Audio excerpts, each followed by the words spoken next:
우리 허성구 전사님과 심혜영 사모님, 요즘은 오늘의 피아노 원장님으로 더 많이 알려진 그 심혜영 사모님의 큰딸 허가은 양은 요즘 정말 많이 자랐습니다.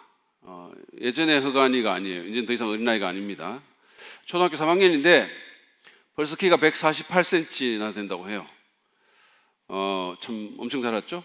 또 하나 성장의 증거가 뭐냐 하면 이 아이가 이제는 더 이상 사람들 앞에서 울지 않는다라는 거예요. 과거에 정말 엄청난 데시벨을 자랑하는 그 큰 소리로 정말 엄청나게 울어댔던 거 많은 분들이 기억하실 거예요. 정말로 울었습니다. 근데 지금은 더 이상 울지 않고, 울기는커녕 너무 즐겁고 사교성이 너무 좋아가지고 이제는 뭐 그 학교 친구들 가운데 핵인싸가 된 거죠. 이를테면 아이들이 가은이 때문에 가은이 찾으러 막 교회에 올 정도로 그 학교 아이들이 그런 정도가 됐습니다. 근데 본인 스스로 이런 성격은 자기 엄마 아빠 아무도 안 닮았다고 이렇게 말을 했습니다. 어쨌든 그 가은이가 어렸을 때 일입니다. 저희 교역자 가족이 그 어떤 무슨 패밀리 레스토랑에 가가지고 식사를 하는데 그때 가은이가 막 다른 애들하고 막 뛰어다니다가 거기서 넘어졌었어요. 그래서 막 우리가 막 또 울까봐 엄청 긴장하면서 또 혹시 또 다치진 않았을까 막 이렇게 걱정하면서 가은아 괜찮아? 라고 그러는데 그날은 울지는 않고 걔가 이렇게 일어나면서 뭐라고 했냐면 내가 좀 잘 넘어지기는 하지 이랬어요. 내가 좀 잘 넘어지기는 하지. 가은이는 우는 것과 넘어지는 것을 잘했습니다. 내가 좀 잘 넘어지기는 하지라는 이 말은 근데 우리 모든 그리스도인을 대변하는 말입니다. 사실은 어린 가은이만 좀 잘 넘어지는 게 아니라 우리 모두가 좀 잘 넘어집니다. 그것도 종종 예전에 넘어진 바로 그 지점에서 또 넘어집니다. 전에 범했던 잘못을 또 범합니다. 그러지 않습니까? 뭐 전혀 안 그런 것 같은 표정으로 이렇게 앉아 계시나요? 근데 이렇게 자꾸 우리가 넘어지게 되면 그것은 당연히 우리에게 부정적인 영향을 미칩니다. 우리는 상처를 입습니다. 우리는 스스로에게 실망합니다. 실패감에 빠지고 자존감이 낮아지고 때로는 자포자기하기도 합니다. 믿는 사람이라면 이런 상황 가운데서 아예 그냥 뭐 교회를 떠나거나 하나님을 떠나기도 합니다. 그뿐만이 아니죠. 그것은 또한 다른 사람에게도 영향을 미칩니다. 우리가 이렇게 자꾸 넘어지면서 다른 사람에게 상처를 주죠. 그리고 다른 사람들이 우리를 이상하게 보죠. 자꾸 넘어지니까 우리에게 실망하고 심한 경우는 우리에 대한 신뢰를 완전히 거두어 버리기도 합니다. 그렇다면 그것은 하나님과 우리의 관계에는 어떤 영향을 미칠까요? 하나님은 그런 우리에 대해서 어떻게 하실까요? 우리가 자꾸 넘어진다면 회복이 가능할까요? 이 회복의 문제에 대해서 우리가 해야 할 일은 뭘까요? 좀 잘 넘어지는 우리가 어떻게 하면 하나님의 회복을 경험할 수 있을까요? 오늘은 창세기 20장 말씀을 통해서 이런 주제에 대한 답을 우리가 찾아보기를 원하는데 먼저 본문의 내용을 여러분에게 제가 간단하게 좀 설명을 해드리고 가겠습니다. 오늘 사실은 8절까지만 읽었는데 본문 전체 18절까지 20장 전체가 오늘 본문의 내용입니다. 그래서 제가 여러분에게 설명을 해드릴 테니까 성경 가지고 오신 분들은 펼쳐놓으시고 제 얘기를 따라오시면 되겠습니다. 오늘 창세기 20장 1절에 보면 소돔과 고모라의 심판이 있은 후에 마므레라는 곳에 거하던 아브라함이 남방으로 거처를 옮겨서 그랄이라는 지역에 거하게 됩니다. 여러분 지도를 보시면 그 빨간 글씨로 돼 있는 데가 그랄이에요. 그러니까 블레셋 지역입니다. 그러니까 그 초록색 글씨가 돼 있는 그 주데아 밑에 헤브론이라는 곳이 있는데 그거 조금 위에 마므레가 있었어요. 그러니까 북쪽에서 남쪽으로 이렇게 방향을 틀어가지고 거기로 와서 거하게 됩니다. 그는 그곳에서 자기가 25년 전에 범했던 그런 같은 죄를 범하게 됩니다. 그것은 자신의 안전을 위해서 자기 아내 사라를 자기 누이라고 거짓말을 한 겁니다. 그 결과로 자기 아내가 그랄 왕인 아비멜렉에게 팔려갔습니다. 오늘 본문에는 나오지 않지만 과거에 애굽에서 동일한 실수를 했을 때 그는 자기 아내가 너무 아름다워가지고, 그래서 사람들이 그것 때문에 자기를 죽일까봐, 결혼한 사실을 밝히면 자기를 죽일까봐 거짓말을 했다라고 말을 했습니다. 지금도 동일한 이유로 거짓말을 했을 겁니다. 그래도 그때는 여러분 사라가 65세 때였는데 지금은 90세예요. 근데 90세인데도 생명의 위협을 계속해서 느꼈던 걸 보면 정말 사라가 예쁘긴 엄청 예뻤던 것 같아요. 그리고 뭐 이렇게 늙어가지도 않았던 것 같아요. 냉동인간 뭐 이렇게. 제가 지난주에 어떤 사람한테 들은 얘기예요. 저를 그렇게 말한 사람이 있었어요. 왜 아멘을 안 하십니까? 근데 어쨌든 예. 근데 제 아내도 사실은 젊었을 때는 꽤 괜찮았는데 저는 뭐 생명의 위협을 느낀 적은 한 번도 없었거든요. 근데 정말 대단한 것 같아요. 근데 많은 청년들이 너무 예쁜 여자를 찾는데 그러지 마시기를 바랍니다. 죽는 수가 있어요. 어쨌든 아브라함은 목숨을 유지하기 위해서 거짓말을 하고 아내를 파는 그런 비겁한 잘못을 범했습니다. 이게 비겁한 정도가 아니고 너무 이거는 비윤리적이잖아요. 뭐 이런 남편이 다 있습니까? 자기 살자고 자기 아내를 파는 이런 일이 이게 참 가능한 일인가요? 그런 일을 한 거죠. 여러분, 그동안 25년이라는 짧지 않은 세월이 흘렀습니다. 아브라함은 그동안 뭐 여러 가지 경험을 했겠죠. 나이도 100세가 되었고 많은 것을 배웠고 천사들의 방문을 받는 등 이런 영적 경험도 했습니다. 그런데 유사한 상황이 닥치니까 똑같은 잘못을 범했던 거죠. 무디 기념교회에 담임 목회를 했던 알란 웨드패스라는 목사님은 자신의 책 하나님의 사람을 만드는 것이라는 책에서 이렇게 말합니다. 영혼의 돌이킴은 순간의 기적이지만, 다시 말해서 예수님 믿고 구원받는 건 순간의 기적이지만 성도를 만드는 것은 평생의 과업이다. 그 사람이 믿는 사람답게 성도답게 되는 것은 평생 걸리는 과업이라는 얘기죠. 우리는 구원받고 당장 천사처럼 됐으면 좋겠는데 유감스럽게도 우리의 성화는 평생에 걸쳐서 이루어집니다. 우리는 때로는 승리하지만 그러나 더 많은 경우에 실패하고 넘어집니다. 특별히 우리는 아브라함처럼 우리만의 아킬레스건을 가지고 있습니다. 그래서 각별히 조심하고 내공을 쌓지 않으면 우리는 넘어진 부분에서 또 넘어지는 그런 불행한 일을 당하곤 합니다. 여러분의 아킬레스건은 무엇입니까? 한번 생각해 보시기를 바랍니다. 무력입니까? 돈에 대한 탐욕인가요? 성적 유혹입니까? 폭발하는 성질입니까? 거짓말입니까? 아니면 뭐 술 문제입니까? 아니면 무슨 게임 같은 중독 문제입니까? 무엇입니까? 한번 생각해 보십시오. 아브라함은 이게 자기의 아킬레스건이었어요. 그래서 아브라함의 거짓말로 인해서 사라가 아비멜렉의 집으로 들어간 후에 하나님이 개입을 하십니다. 왜냐하면 사라를 보호해야 되니까. 그분은 꿈에 아비멜렉에게 나타나셔서 네가 데리고 온 여자는 유부녀고 그 여자 때문에 너는 죽을 거라고 경고하셨어요. 여러분, 아비멜렉이 얼마나 놀랬겠어요. 그는 자신한테 아무 잘못이 없고 유부녀인 줄 몰랐다고 항변합니다.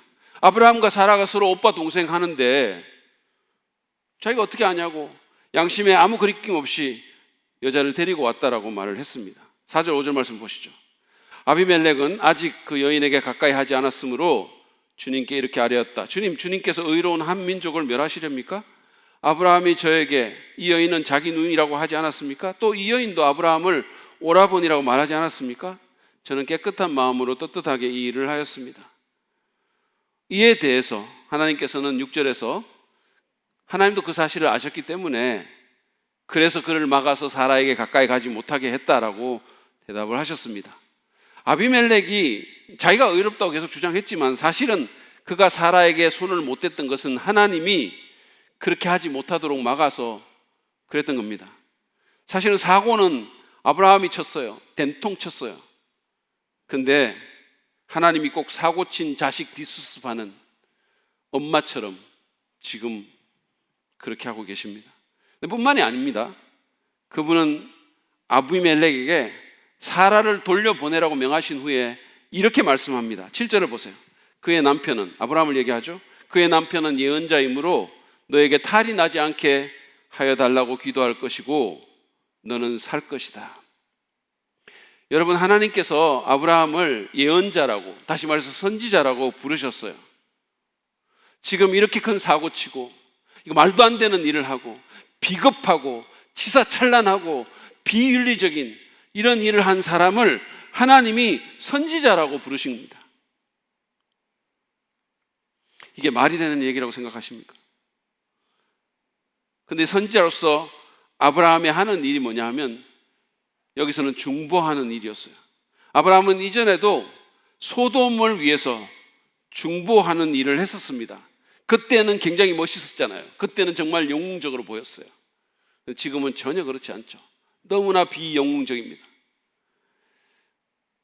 그런데 지금 이 시점에서 하나님이 아브라함을 선지자로 불렀던 것은 그의 이 실패에도 불구하고 아브라함을 계속해서 쓰시겠다는 당신의 의지를 보여주신 겁니다. 비록 실패했지만, 비록 말도 안 되는 짓을 했지만, 비록 2번씩이나 동일한 불순종을 했지만 그것이 그의 선지자 자격을 박탈하게 하지 않겠다는 뜻입니다. 여러분, 이것이 우리가 믿는 하나님의 모습이에요. 하나님의 은혜는 얼마나 놀랍습니까?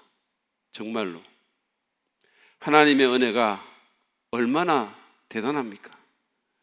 아브라함의 죄는 하나님의 은혜를 패하지 않았습니다. 그러나 그렇다고 그것이 죄로 인한 모든 결과를 없애주지는 않았어요. 아비멜렉은 하나님의 개입으로 자기가 어떤 상황에 처해 있는지를 알게 됐고 따라서 이것을 해결하려고 나섭니다. 8절의 말처럼 다음날 아침에 일찍 일어나서 그는 자기의 모든 신하들을 불러 모았습니다. 그리고는 이 모든 일들을 말해줬어요. 두려움이 모든 사람에게 임했습니다. 그들은 사라를 돌려보내지 않으면 아비멜렉과 그의 속한 자가 다 죽을 것이라는 그 하나님의 경고의 말씀을 심각하게 받아들였어요. 아주 심각하게. 여러분, 때때로 불신자가 신자보다 더 도덕적이고 하나님에 대해 더 심각하기도 함을 우리는 봅니다. 성경에서도 보고 일상생활에서도 가끔씩 봐요.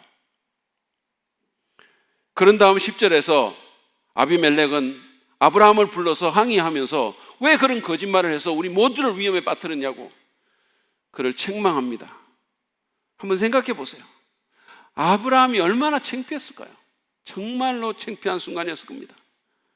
아브라함은 자신이 범한 죄로 인해서 지금 공개적인 수치를 당하고 있습니다. 제가 아까 말씀드렸죠.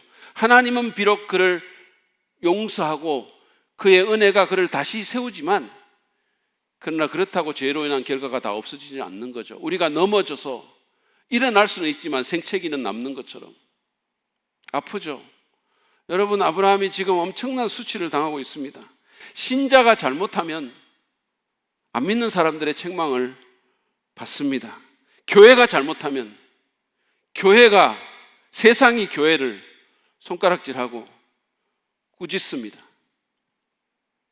여러분, 사람들이 교회를 불신하고 일부 네티즌들이 기독교를 개독교라고 하는 것은 단지 교회에 대한 그들의 적대감만으로 설명해서는 안 됩니다. 거기에는 우리의 책임이 있습니다. 특별히 저 같은 목회자의 책임이 큽니다. 아비멜렉의 책망을 받은 아브라함은 11절에서 죽을까 봐 무서워서 그랬다고 그렇게 대답을 합니다. 참 모양 빠지는 순간입니다. 이 말 할 때 정말 얼마나 쥐구멍이라도 찾아서 들어가고 싶지 않았을까요? 내가 죽을까 봐 너무 무서워가지고 내 마누라를 그냥 팔았습니다. 내 마누라를 다른 사람한테 넘겼습니다. 이 말을 어떻게 할 수 있을까요? 참 모양 빠집니다. 예전에 저희 신혼 때로 제가 기억하는데요. 저희 부모님 차를 타고 무슨 일로 큰 종합병원을 간 적이 있습니다. 저희 아버지가 자수성가하신 분이거든요. 정말 어렵게 사시면서 스스로 공부해가지고 그러신 분이라서 이 절약 정신이 몸에 아예 배인 분이세요. 그래서 당시에 티코라는 경차를 타고 다니셨는데 그것도 그 중고차를 타고 다니셨어요.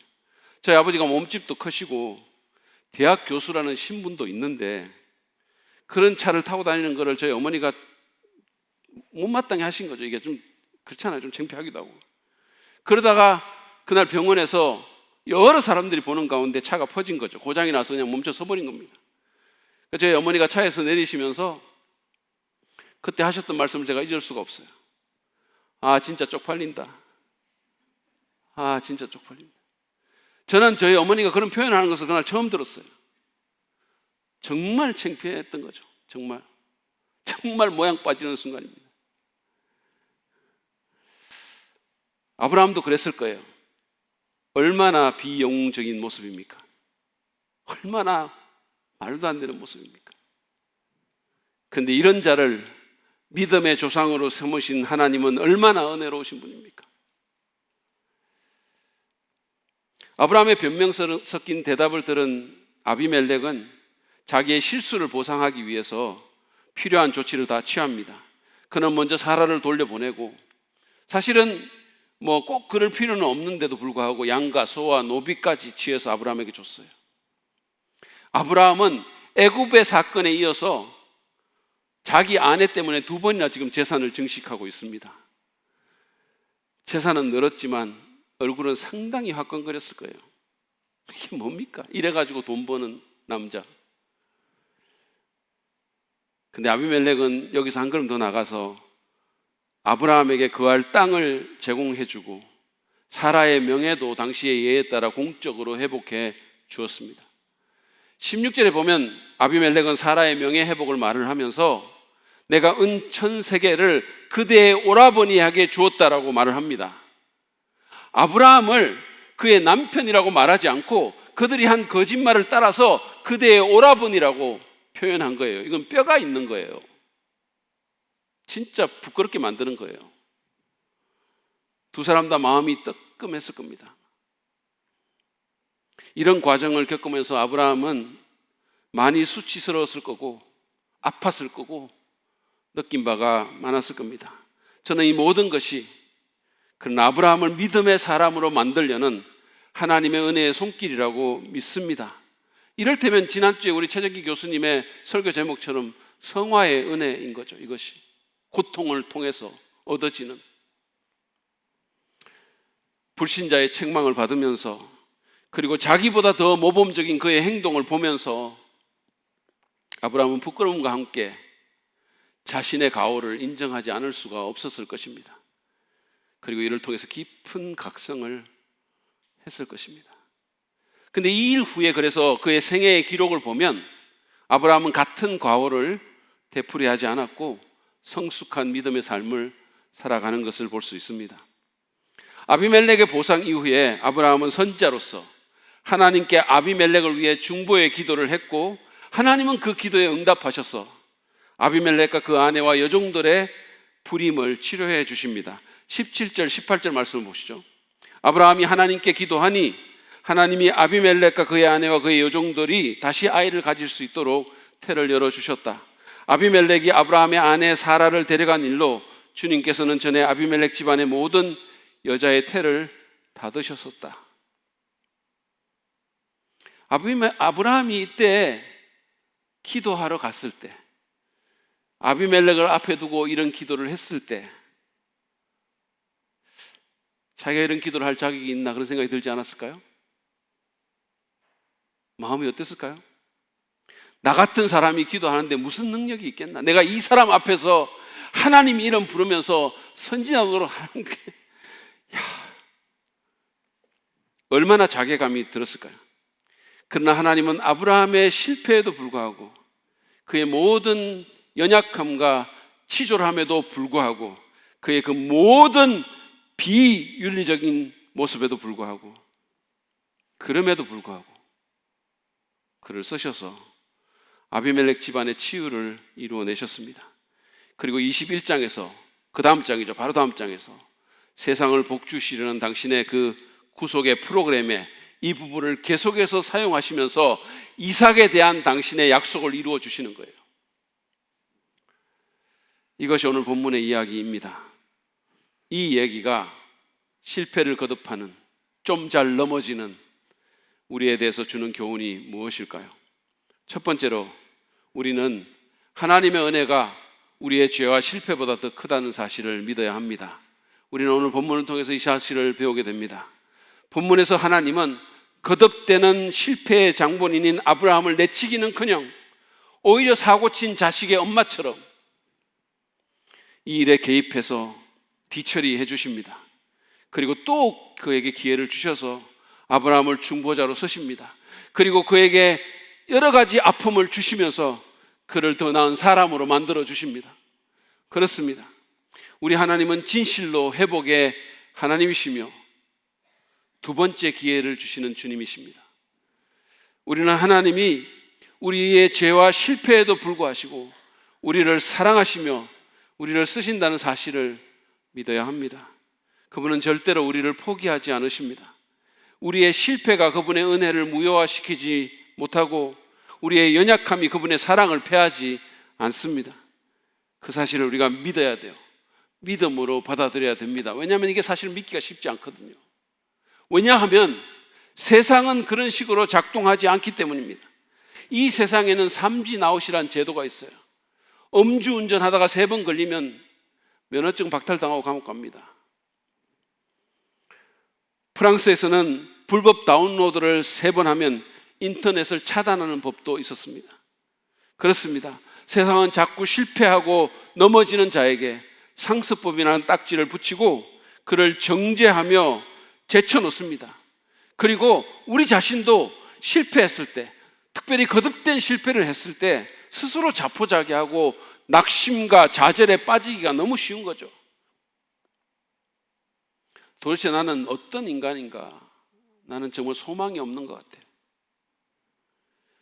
3번 주님을 부인한 베드로처럼 주님께 거리를 두고 옛생활로 돌아가려고 하는 겁니다. 이거 나는 안 될 것 같아. 그냥 고기나 잡으면서 적당히 그냥 하지 뭐. 그러나 여러분, 하나님 나라에는 세상과 다른 무언가가 있는 거예요. 하나님 나라는 세상과 다른 방식으로 작동됩니다. 거기에는 은혜라는 게 있어요. 하나님 나라의 운영 체계는 은혜입니다. 하나님은 실패한 자에게 은혜를 베푸십니다. 어쩌면 아픈 자식에게 마음이 더 가는 것처럼 하나님은 그에게 더 마음을 쓰실 겁니다. IBM이라는 기업의 한 젊은 중력이 투자를 잘못해서 1,000만 불이라는 거금을 날려버렸어요. 여러분 조금도 안 놀라시죠? 1,000만 불, 엄청나게 큰 돈이에요. 근데 그 돈을 이 사람이 투자를 잘못해서 그냥 홀랑 날려버린 거죠. 그래서 그는 그 기업의 창업자이자 전설적인 CEO인 탐 왓슨의 사무실에 불려갑니다.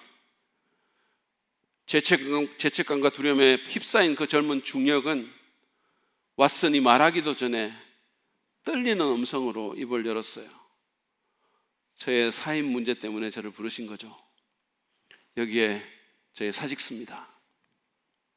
그러니까 왓슨이 그 젊은 중력을 바라보면서 이렇게 말했어요. 농담하나? 나는 자네를 교육시키는데 1,000만 불을 투자했다네. 홀랑 날려버린 그 투자 실패를 교육시키는 투자금으로 말을 한 거죠. 그렇게 엄청난 돈을 투자했는데 사임이라고? 내가 그렇게 돈이 많은 줄 아나? 나는 자네의 사임을 받아들일 만한 여력이 없네 그랬어요. 여러분, 이 사람 좀 멋있지 않습니까? 멋있어요. 이 사람. 이 사람은 이때 자기도 모르는 사이에 우리 하나님을 닮은 거예요. 우리가 실패해도 여러분, 하나님은 우리의 사임을 요구하지 않으십니다. 우리가 넘어져도 아웃시키지 않으십니다. 혹시 아브라함처럼 실패하셨습니까? 그것도 같은 잘못을 또 저지르셨나요? 이제 내공이 좀 쌓였다고 생각했는데 또 넘어지셨습니까? 고쳐지지 않는 습관 때문에 좌절하십니까? 그렇다 하더라도 낙심하지 마십시오. 하나님은 여러분을 포기하지 않으십니다. 그러므로 여러분도 스스로를 포기하지 마십시오. 필립 얀시는 우리는 다 불량품이다. 하지만 하나님은 어쨌거나 우리를 사랑하신다라는 말을 했어요. 우리는 다 불량품이에요, 사실. 우리가 주일날 이렇게 옷 잘 차려입고 점잖은 말로 사람들에게 이렇게 자기를 이렇게 표현하지만 사실 엉망이라는 거 하나님 알아요. 우리는 다 불량품입니다. 그렇지만 그럼에도 불구하고 어쨌거나 하나님은 우리를 사랑하시고 우리를 사용하십니다. 그러므로 그분 앞으로 나가십시오. 그분이 고쳐가며 쓰실 겁니다. 사실은 우리가 엄청나게 큰 죄, 작은 죄, 이런 실수 우리는 구분하지만 하나님 앞에서는 50보, 100보예요. 하나님 앞에서 떳떳할 사람 누가 있습니까? 하나님이 우리 자격 보고 쓰면 하나님께 그 자격 때문에 쓰임받을 사람 누가 있어요? 그러므로 하나님께 나가십시오. 여러분이 큰 죄든 작은 죄든 죄는 죄인 거예요. 큰 실수든 대박 실수든 실수는 실수인 거죠. 상하고 애통하는 마음으로 은혜의 보좌 앞으로 나아가십시오. 죄가 있다면 회개하고 돌이켜서 하나님의 은혜를 구하십시오. 그분이 회복시키실 것입니다. 새로운 시작을 주실 겁니다. 여러분, 넘어지면 아프고 생채기가 나는 것처럼 죄의 결과로 인한 고통이 있을 수 있지만 그러나 그것조차도 우리를 더 나은 사람으로 만드시려는 하나님의 은혜의 손길임을 믿으시기를 바랍니다. 하나님이 여러분이 뭔가 잘못했기 때문에, 여러분이 뭔가 넘어졌기 때문에 하나님이 여러분을 미워한다거나 버리셨다는 사단의 거짓말에 속지 마십시오. 그분은 여러분이 잘못했어도, 내가 잘못했어도 여전히 사랑하십니다. 맹렬하게 사랑하십니다. 그러므로 그분의 은혜가 내 죄와 실패보다 크다는 사실을 믿고 그분께 계속해서 나아가는 저와 여러분 되시기를 축복합니다. 두 번째로 오늘 본문은 우리가 서로에게 은혜를 실천하는 공동체가 되어야 함을 또한 가르쳐 줍니다. 오늘 본문을 보면 이 아비멜렉이라는 사람의 관대함이 두드러지게 보입니다. 물론 그는 하나님의 개입으로 인해서 어쩔 수 없이 그럴 수밖에 없었던 측면도 있습니다. 그러나 여러분 생각해 보세요. 그러지 않을 수 있습니다. 그는 하나님을 원래 믿지 않던 블레셋의 절대군주 아닙니까? 그렇잖아요. 여러분, 우리가 믿는 사람이라 하더라도 하나님이 경고한다고 다 이런 식으로 행동합니까? 다 거기 반응하고 그렇게 합니까? 거기다 더 얹어서 말합니까? 사실은 이 사람이 하나님이 경고했을 때 자기 신한테 갈 수도 있었어요. 그럼에도 불구하고 그는 하나님의 말씀에 순종해서 아브라함과 사라에게 의로움으로, 예절로, 그리고 무엇보다도 은혜로 대했어요. 자기를 공경에 빠뜨린 그에게 그는 은혜를 베풀었습니다. 굳이 그러지 않아도 되었지만 의무를 넘어 아브라함에게 살 땅을, 자기 땅을 그것도 주었고 짐승떼와 남녀 종까지 선물로 주었습니다. 그뿐만입니까? 사람들 앞에서 사라의 명예도 공적으로 회복시켜 준 것입니다. 아브라함이 이런 실패 가운데서 세상을 복주시려는 신적 프로그램의 주역으로 다시 회복되는 데는 아비멜렉의 공로가 없었다고 말할 수가 없는 거예요. 그의 역할이 분명히 있었던 거죠. 아비멜렉은 넘어진 아브라함을 회복시키는 하나님의 도구 역할을 했었습니다. 우리는 서로에게, 특별히 실패하고 넘어진 자들에게 은혜를 베푸는 사람들이 되어야 합니다. 넘어진 누군가를 다시 일으키시려는 그 하나님의 도구 역할을 해야 된다는 말씀이에요.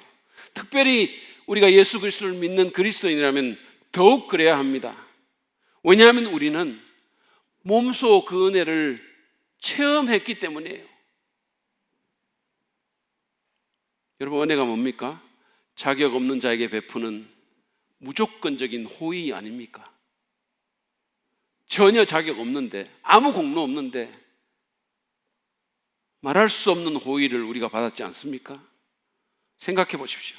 하나님은 자기 아들을 십자가에, 자기 아들이에요, 자기 외아들을 십자가에 희생시키면서까지 우리를 위해서, 죄인이자 실패자이자 반역자인 우리를 위해서 자기 아들을 내어주시면서까지 우리를 용서하시고 우리를 다시 회복시켜 주셨습니다. 그런 은혜를 우리가 받은 거예요. 근데 안타깝게도 이런 은혜를 받은 그리스도인과 교회가 세상 사람들에게 은혜를 베푸는 사람들로 알려지기보다는 오히려 정죄하고 판단하는 사람으로 더 많이 알려져 있는 거예요. 나는 거룩해, 우리는 니네들보다 더 거룩해, 세상이 왜 이렇게 엉망진창인 줄 알아? 니네들이 술 먹고 깽판 치고 하니까 그렇게 되는 거야. 야, 우리를 봐, 우리는 거룩해. 아유, 저 쓰레기 같은 것들. 실패하고 넘어진 자들에게 손을 내밀어 그를 일으키기보다는 오히려 돌을 주어가지고 던지는 거예요. 필립 얀시가 쓴 놀라운 하나님의 은혜라는 책에 보면 마약에 중독된 한 비참한 창녀의 얘기가 나옵니다. 누군가 그녀에게, 너무 사정이 딱하니까, 그러니까 그녀에게 교회라도 좀 가서 거기서 좀 도움을 받지 그러냐라고 그렇게 얘기를 했어요. 그랬더니 그녀가 이렇게 대답합니다. 교회요? 거기를 왜 가요? 거기 가면 더 비참해질 텐데. 생각해 보세요. 마약에 중독된 창녀가 교회에 오면 우리는 어떤 눈길로 그 사람을 볼까요? 저는 이 얘기를 읽을 때 창녀를 영접하고 그들과 한 식탁에 앉아 교제하며 한 창녀가 눈물로 자기의 발을 씻도록 허락하신 우리 주님의 모습이 이것과 묘하게 오버랩되는 것을 느꼈어요. 오늘날의 교회는 은혜의 예수님과 얼마나 다릅니까? 오히려 교회가 손가락질하는 바리새인을 얼마나 더 닮았습니까? 우리는 세리와 창기와 노예와 죄인을 받아주고 회복시켜 주신 우리 주님을 닮아야 됩니다. 그리고 그랬던 그 원래 교회의 모습을 회복해야 됩니다. 제가 좋아하는 목사님 중에 김관성 목사님이라는 분이 있어요. 저보다 좀 나이가 젊은데 제가 존경하는 분입니다. 이번에 나오는 제 책에 추천사도 쓰시고 저하고는 이렇게 관계가 있습니다. 근데 그분 교회에 부목사님이 쓴 행신교회 얘기라는 책에 나오는 일화입니다. 그 부목사는 전도사 시절에 인생에도 사역에도 실패의 쓴맛을 경험하고 완전히 넉다운 되어 있었다고 합니다. 너무 그냥 심하게 넘어지고 그래서 너무 실패하고 그래서 하나님의 은혜나 사랑도 잘 감각이 안 되는 그런 상태에 있던 어느 날 우연히 그 김관성 목사님의 책을 읽고 위로를 얻은 거예요. 그래서 그분이 목회하는 교회를 한번 가봐야 되겠다 싶어서 가봤어요. 가보니까 베스트셀러 목사의 명성에 걸맞지 않게 30명 정도 모여가지고 예배하는 개척교회였었어요. 인테리어도 담임 목사님도 다 너무 촌스럽고 어설펐어요.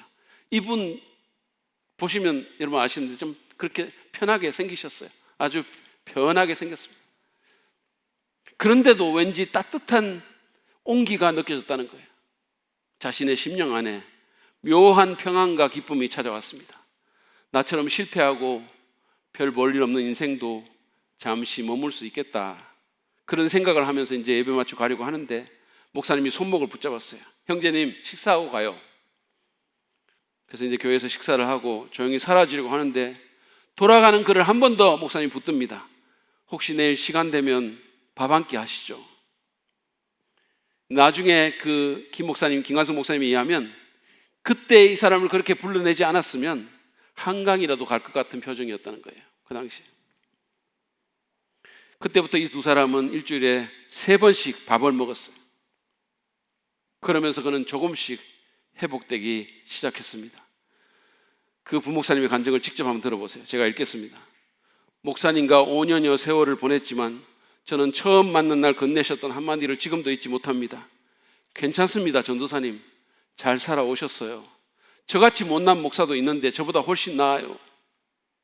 괜찮다는 말 한마디, 이 말 한마디가 제 가슴을 헤집습니다.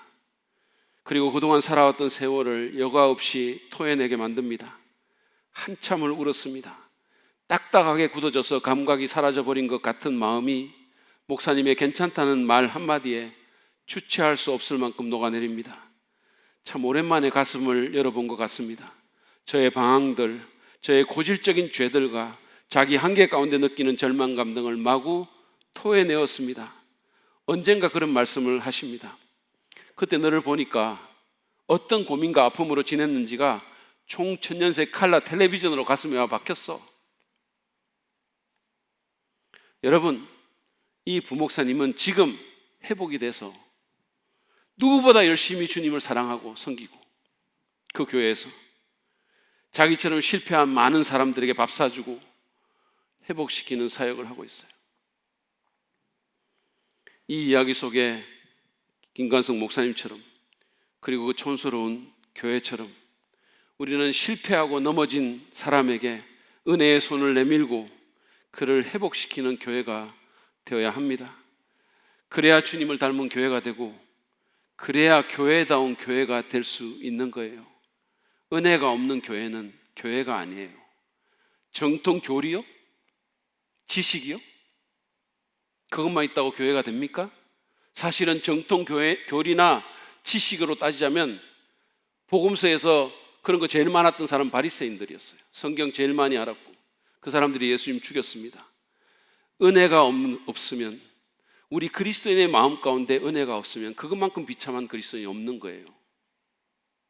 은혜를 베풀지 않는 교회는, 우리 주님의 교회는 적어도 아닌 겁니다. 은혜의 손을 내밀어 넘어진 자를 일으키는 저와 여러분 되기를 바랍니다.